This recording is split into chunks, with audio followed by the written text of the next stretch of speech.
السلام عليكم ورحمة الله. مرحبا بكم في درس جديد.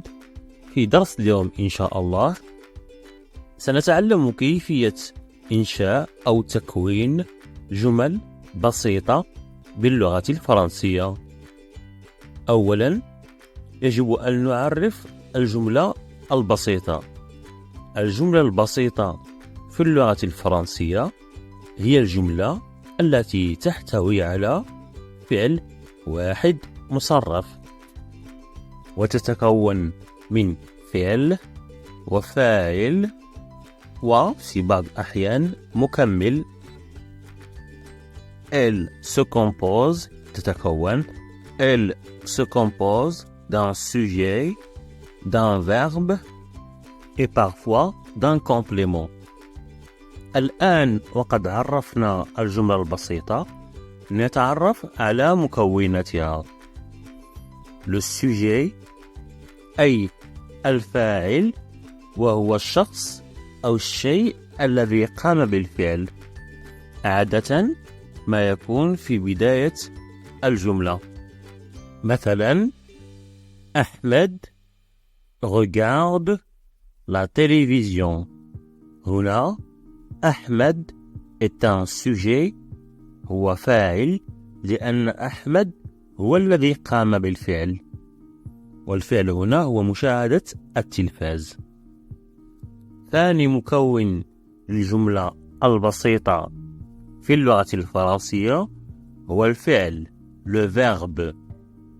الفعل هي الكلمة التي تعبر عن الحدث أو عن ما تم القيام به. مثلا في الجملة السابقة أحمد regarde la télévision. regarde هو الفعل لأنه هو الكلمة التي تعبر عن الحدث. عادة ما يكون الفعل في وسط الجملة. ثالث مكون هو المكمل le complément. والمكمل من خلال اسمه يظهر أنه يكمل معنى الفعل، وفي الحالات العادية يكون المكمل في نهاية الجملة. ففي المثال السابق أحمد regarde la télévision، هنا المكمل le complément هو la télévision لأنه يكمل معنى الفعل regarder.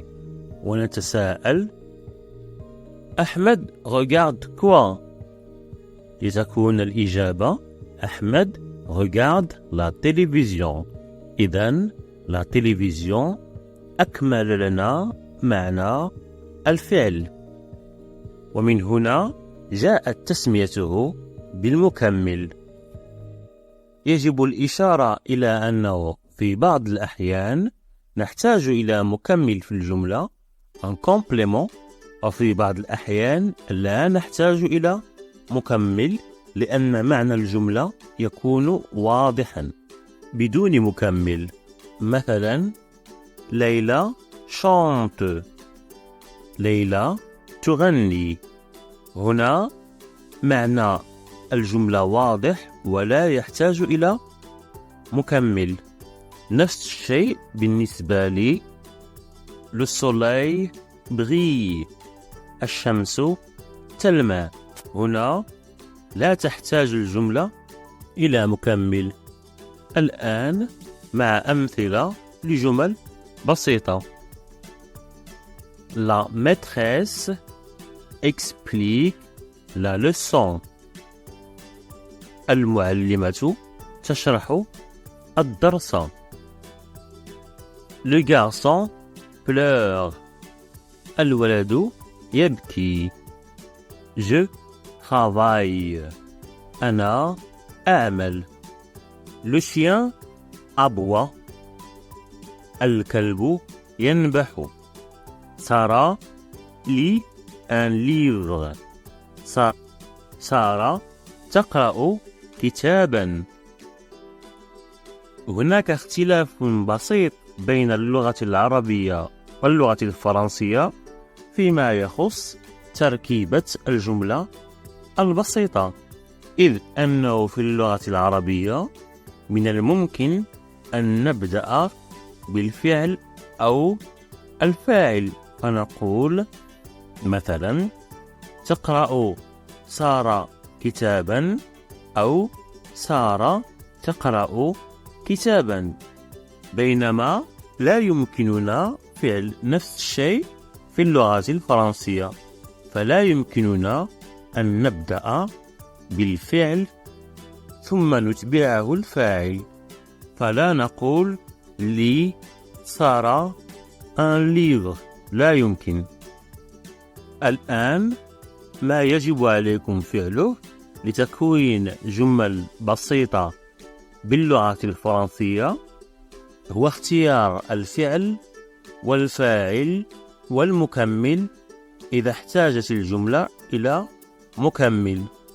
بالطبع لا يمكننا تكوين جمل باللغة الفرنسية دون أن يكون لدينا رصيد لغوي، أي كلمات نستعين بها لتركيب الجمل.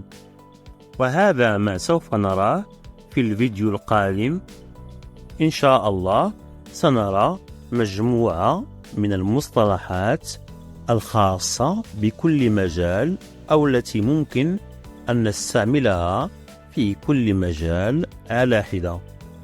أتمنى أن يكون درس اليوم قد أعجبكم. لا تنسوا الاشتراك في القناة وتفعيل زر الجرس ليصلكم كل جديد. انشروا المقطع بين أصدقائكم لتعم الفائدة. دمتم في رعاية الله et à la prochaine.